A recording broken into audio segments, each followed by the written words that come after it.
नमस्कार, स्वागत है आप सभी का हमारा राजस्थान में और मैं हूं आपके साथ काव्य सेन। चलिए बुलेटिन की शुरुआत करते हैं, लेकिन उससे पहले नजर डालते हैं हेडलाइंस पर। बिश्नोई जाति को केंद्र में ओबीसी में शामिल करने की फिर उठी मांग।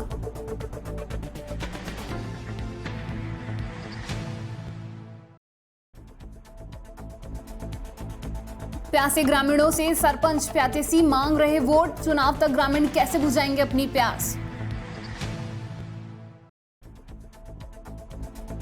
भाजपा ने राज्यव्यापी हल्ला बोल कार्यक्रम के तहत जिला कलेक्टर को मुख्यमंत्री के नाम ज्ञापन सौंपा।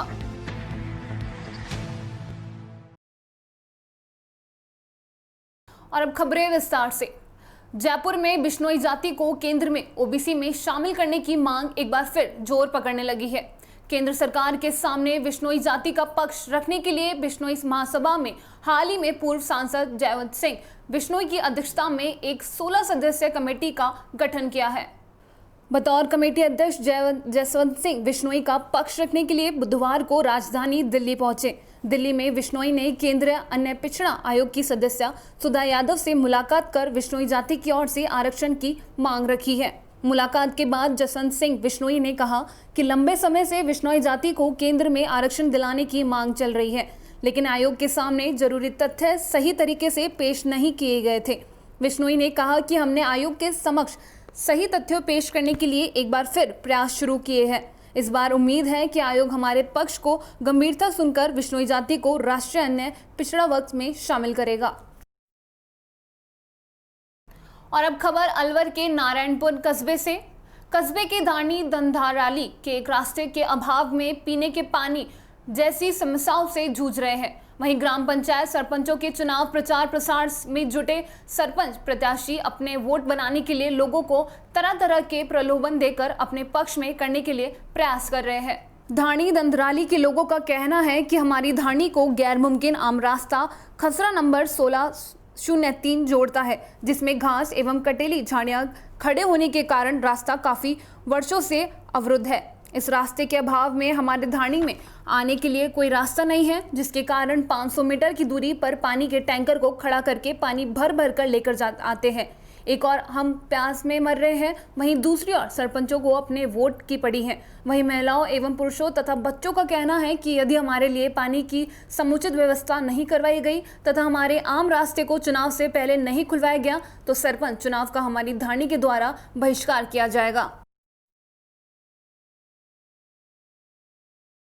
खबर सरदार शहर से। आदिवासी मीणा समाज की नाबालिग का 2 महीने पहले हुआ अपहरण के आरोपियों को गिरफ्तार करने की मांग को लेकर सर समाज के लोगों ने गांधी चौक पर प्रदर्शन किया तथा पुलिस प्रशासन के खिलाफ नारेबाजी की। इस अवसर पर गांधी चौक पर धरना व अनशन शुरू किया गया। इस मौके पर पूर्व पार्षद मूलचंद मीणा व संजय मीणा क्रमिक अनशन पर बैठे। विकास मंच के अध्यक्ष एडवोकेट राजेंद्र सिंह राजपुरोहित ने कहा कि अपहरण को 2 महीने हो गए हैं, फिर भी पुलिस आरोपियों को गिरफ्तार नहीं किया, जिसके कारण सर समाज के लोगों में भारी आक्रोश व्याप्त है। शीघ्र गिरफ्तारी नहीं हुई तो आंदोलन को विशाल रूप दिया जाएगा। इस अवसर पर मीणा महासभा के जिलाध्यक्ष सुनील मीणा, गोविंद मीणा, नथुराम मीणा, रोहिताश मीणा, मुस्लिम परिषद के जिलाध्यक्ष मकबूल खान, अध्यक्ष महमूद खान, कालवासिया क्योम खान, अयूब खान, पार्षद राजकुमार टाग, गंगदार टाग, अमीर खान, मीणा महासभा के जिलाध्यक्ष सुनील मीणा आदि लोग धरने पर बैठे। इस आक्रोश में सर्व समाज द्वारा गांधी चौक पे धरना दिया जा रहा है। इन मांगों को के आधार पर सर्व समाज आगे आ रहा है। करीब 50 दिन पूर्व आदिवासी मीणा समाज की बेटी का अपहरण हुआ था और लगातार जो परिजन है थाने के आगे चक्कर काट रहे हैं। थाने में एसपी साहब तो चले गए, आदि साहब तो चले गए, लेकिन पुलिस प्रशासन के कानों के जून तक नहीं रेंग रही है। हालात ये हैं कि कुछ पता नहीं चल पा रहा है कि बेटी किस हालात में है, कहाँ है, और पुलिस प्रशासन को नामजद आरोपी हैं उनको गिरफ्तार करने के बजाय उनको सह देने पर तुली हुई है। और आज जो आक्रोश है ये निरंतर जारी रहेगा जब तक बेटी अपने घर नहीं आ जाती। अनिश्चितकालीन धरना है और कर्मिक अनशन है वो शुरू हो चुका आज से, और परसों हम मसाल जुलूस करेंगे और फिर भी यदि बेटी घर नहीं आई तो शहर बंद और हाईवे जाम का हमारा जो है कार्य रहेगा। खबर जैसलमेर के लाठी जिले से। पुलिस थाने में बुधवार शाम को नए थाना अधिकारी अचलाराम चौधरी ने थाना अधिकारी का पदभार ग्रहण किया है। नए थाना अधिकारी अचलाराम चौधरी जैसलमेर में स्थानांतरित होकर लाठी थाना अधिकारी के पद पर लगाए गए हैं। पदभार ग्रहण करने के बाद थाना अधिकारी ने भाद्रय राय मंदिर के दर्शन कर देश में अमन चैन की कामना की। थाना अधिकारी ने बताया कि क्षेत्र में कानून व्यवस्था को लेकर पुख्ता प्रबंध किए जाएंगे, अपराधियों को बख्शा नहीं जाएगा तथा निर्दोष व्यक्तियों पर कार्रवाई नहीं होगी। उनकी प्राथमिकता रहेगी कि क्षेत्र में शांति भाईचारा बना रहे। उन्होंने बताया कि उनका प्रयास रहेगा कि आम जनता में पुलिस का विश्वास बनाकर रहे और अपराधियों में भय, चोरी, लूट, हत्या आदि के संगीन अपराधों में त्वरित जांच कर दोषी को बख्शा नहीं जाएगा तथा साथ ही एक टीम वर्क की तरह जनता पुलिस कार्य कर अपराधों की रोकथाम में प्रयत्नशील रहेंगे। और अब खबर चुरू से। चुरू के बिदासर में विद्युत विभाग के सहायक अभियंता की दबंगई का मामला सामने आया है। वहां एक किसान ने विद्युत विभाग के सहायक अभियंता राजेश मीणा पर शिकायत पत्र फाड़ने का आरोप लगाया है। किसान सुनील जाट ने बताया कि वो खेत में टूटे विद्युत पोलों की शिकायत एईएन के पास लेकर गया तो एईएन ने किसान उपभोक्ता की कुछ नहीं सुनी और शिकायत पत्र भी फाड़ दिया। वह इतना ही नहीं, एईएन ने ऑफिस से भी धक्के मारकर बाहर निकाला गया, जिसकी शिकायत किसान सुनील जाट ने एसडीएम से की, लेकिन एसडीएम ने भी इस मामले में कुछ संज्ञान नहीं लिया। मेरा खेत रामदेवरा जीएसएस के पास है और परसों तेज आंधी के कारण मेरे खेत के अंदर 3 पोल टूट चुके थे। उसकी शिकायत मैंने बिदासर सहायक अभियंता को दी तो सहायक अभियंता ने मेरी कुछ सुने नहीं और मैंने उनको लिखित के अंदर शिकायत पत्र दिया तो सहायक अभियंता ने मेरा लिखित पत्र फाड़कर और डस्टबिन में डाल दिया और उन्होंने मेरे को धक्के मुक्की मारकर और बाहर निकाल दिया और वो शराब के नशे के अंदर थे और बोले कि आपको जो करना है वो कुछ कर लो। और फिर उसकी शिकायत मैंने एसडीएम साहब को भी दी तो उन्होंने भी कोई संज्ञान नहीं लिया। और खबर सरदार शहर से। भाजपा कार्यकर्ता मदन तंवर के साथ कल समुदाय विशेष के युवकों ने मारपीट कर दी थी, जिसके बाद स्थिति तनावपूर्ण हो गई। थाना अधिकारी महेंद्र दत्त शर्मा ने बताया कि पुलिस ने अपनी ओर से मामला दर्ज कर 1 दर्जन से ज्यादा लोगों को हिरासत में लिया है।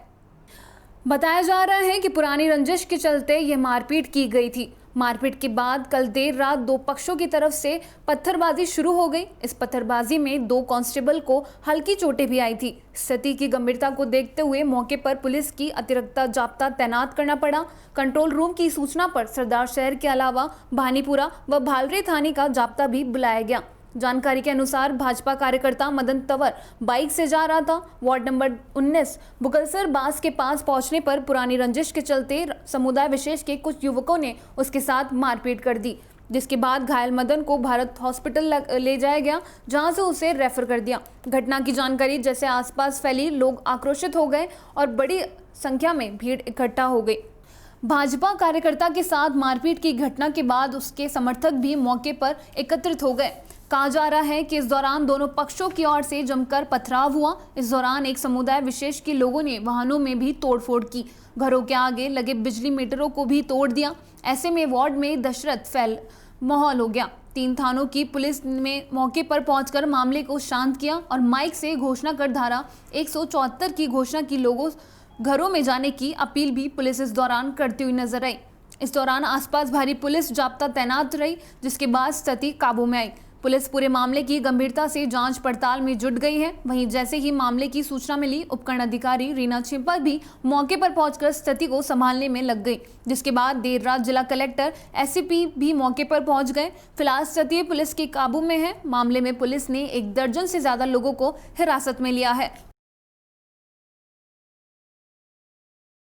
रात को कोई आपस में मारपीट को लेके बाद में दोनों पक्षों में टकराव हुआ था, जिसमें रात को मौके पे कार्रवाई करते हुए करीब दर्जन भर लोगों को हिरासत में लिया और शांति है और पुलिस पूरी तरीके से सतर्क है। सर, किस बात को लेकर हुआ था? ये कोई छोटी मोटी बात को लेकर इनकी को मारपीट हुई है। सर, कितने आदमी चोटिल हुए? वो तो एक ही आदमी की चोट लगी, झगड़ा हो उसमें तो एक ही आदमी लगी। और अब खबर भीलवाड़ा से। भाजपा ने राज्यव्यापी हल्ला बोल कार्यक्रम के तहत जिला कलेक्टर को मुख्यमंत्री के नाम ज्ञापन सौंपा। पूर्व विधानसभा अध्यक्ष कैलाश मेघवाल ने बताया कि प्रदेश में बढ़ती अराजकता, बढ़ते अपराध, शिक्षा के क्षेत्र में हुई कमी, सरकार अपने ही विवादों में उलझी हुई है। चुनाव के समय की वादों को पूरा नहीं किया, बढ़ती बेरोजगारी के विरोध में बढ़े हुए बिजली के बिल, किसानों की विभिन्न समस्याओं और टिड्डियों के हमले से हुए नुकसान का मुआवजा, बिगड़ती कानून व्यवस्था, किसानों का कर्जा माफी सहित विभिन्न मांगों को लेकर मुख्यमंत्री के नाम ज्ञापन सौंपा। ज्ञापन के तहत जिलाध्यक्ष लाल तेली, जिला प्रभारी दिनेश भट्ट, मांडलगढ़ विधायक गोपाल खंडेलवाल, आसिद विधायक जब्बर सिंह सांखला, जहाजपुर विधायक गोपीचंद मीणा, भीलवाड़ा शहर विधायक विद शंकर अवस्थी, पूर्व भाजपा जिलाध्यक्ष दामोदर अग्रवाल, पूर्व विधायक, पूर्व जिला प्रमुख, पूर्व प्रधान सहित कई पदाधिकारी उपस्थित रहे।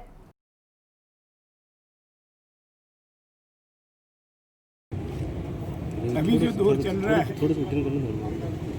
ये अराजकता का दौर है और राजस्थान के इतिहास में आज तक ऐसी अराजकता कभी नहीं देखी गई। ऐसा लगता है कि प्रशासन है ही नहीं। आप समाज का कोई अंग उठा के देखो, लॉ एंड ऑर्डर की स्थिति, क्योंकि आप लोग जो है जागरूक जनता को जगाने वाले हो और आपकी कलम से जो है जनता तक जो बात पहुंचती है उससे उनका ज्ञान भी वृद्धि होती है, जानकारी भी बढ़ती है। मेरा ये कहना है कि आप लॉ एंड ऑर्डर ले लीजिए।